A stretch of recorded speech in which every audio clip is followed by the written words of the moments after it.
Good morning, students. In last class, we discussed about various mining frequent patterns and associations, and the classification and characterization, and what we discussed in last class till here.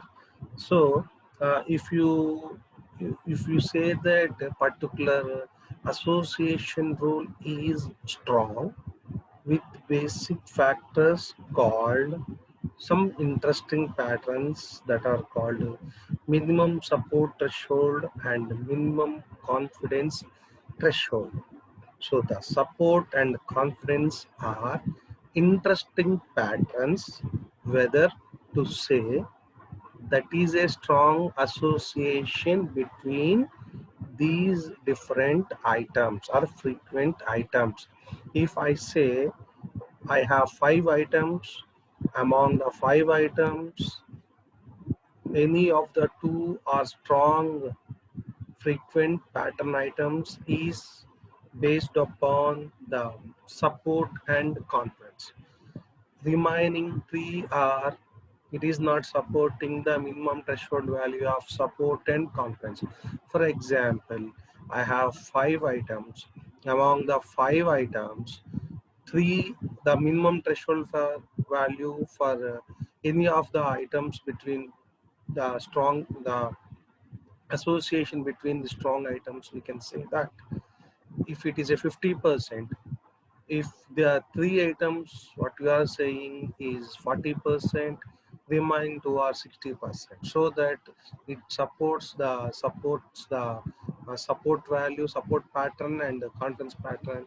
So we say that these two items are strong, the association between the frequent items. Okay, next, classification and regressive prediction. This is also one of the predictive tasks. Okay, so classification is the process of we have a finding, we have a different models. Among different models, you are finding a set of models that describes and distinguish data classes or concept. See, if I have a different models, among the different models we have to distinguish the or describes the particular class. So the derived model may be represented in the various forms such as, so if you are deriving a model, that model has to present in a form of these three categories.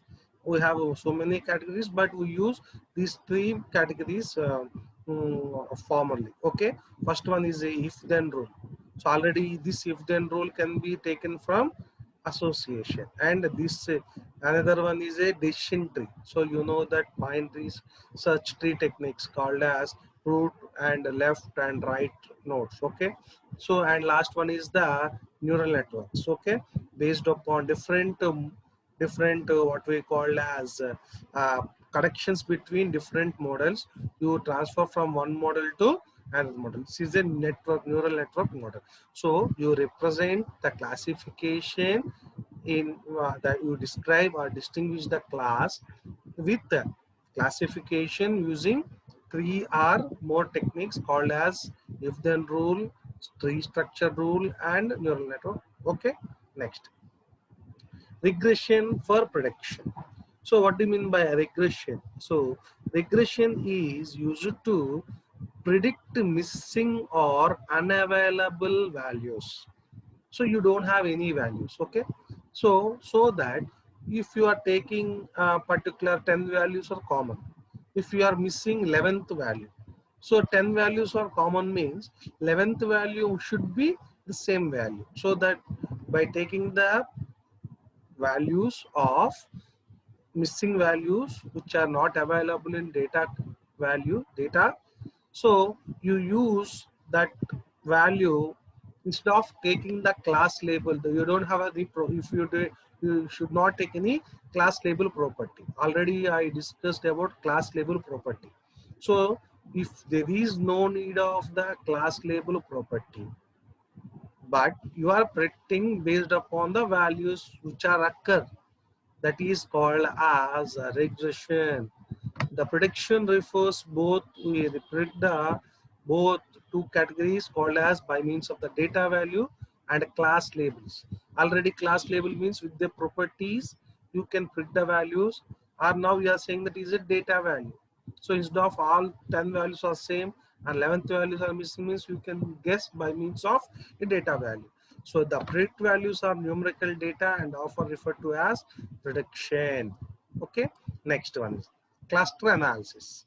Clustering is a model of, you have the grouping of different grouping of different values.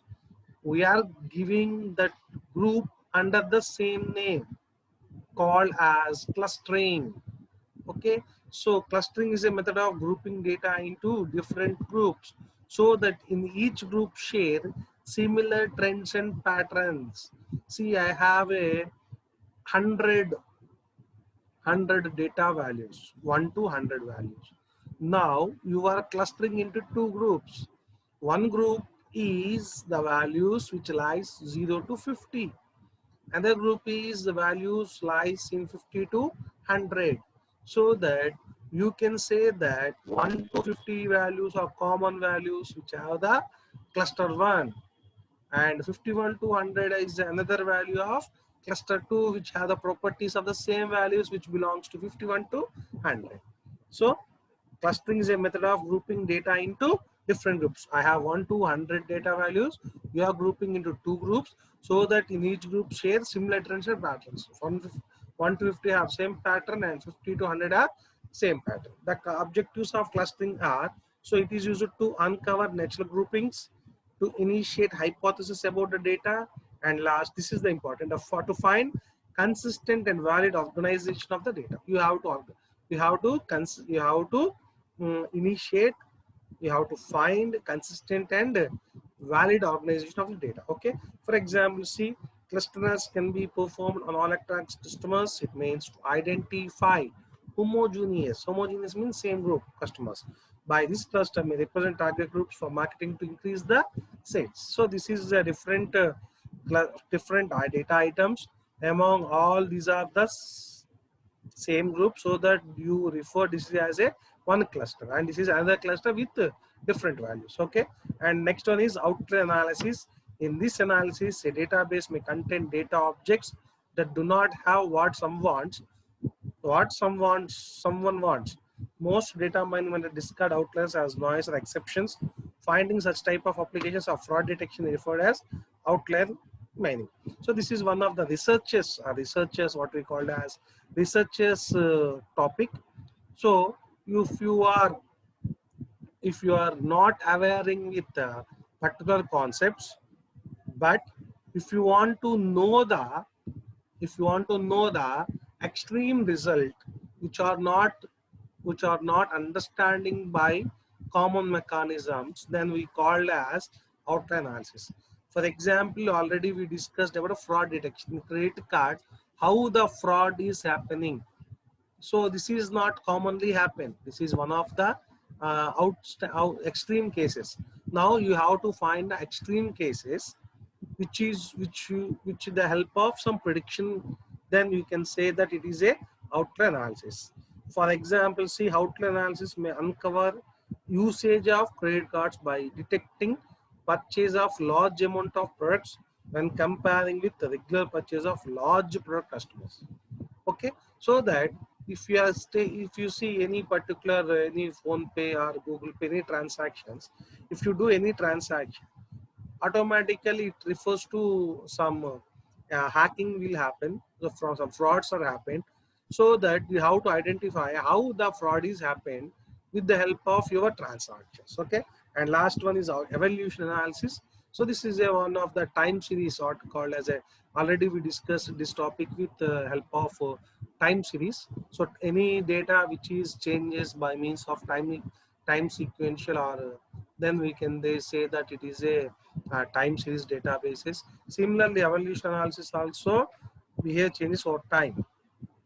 If any particular uh, objects are changes over the time, so it may classified under evaluation analysis. Although this may include, we have some characterization properties, discrimination properties, association, correlations, classification, clustering, and time-related distinct features of such analysis include time series data analysis, sequence of periodically pattern matching, and similarity based data analysis.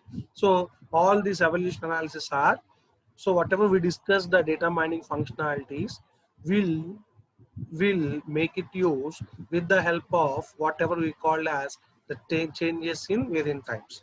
Okay, this is about various functionalities of data mine. So in the various functionalities, what kind of patterns can be mined can be explained with two parameters called as descriptive and predictive. Descriptive is used to identify with the help of class labels. Predictive is with general properties, and predictive is nothing but by inferencing on current data in order to make some predictions. Okay, right. We have a descriptive, we have a concept and class description, and a predictive, we have mining frequent patterns, mining associations, mining correlations, mining with cluster, mining with outlier analysis, and mining with evaluation analysis. I hope you understand this concept. Coming to next topic, when which technologies are used. So in data mining is used in which technologies?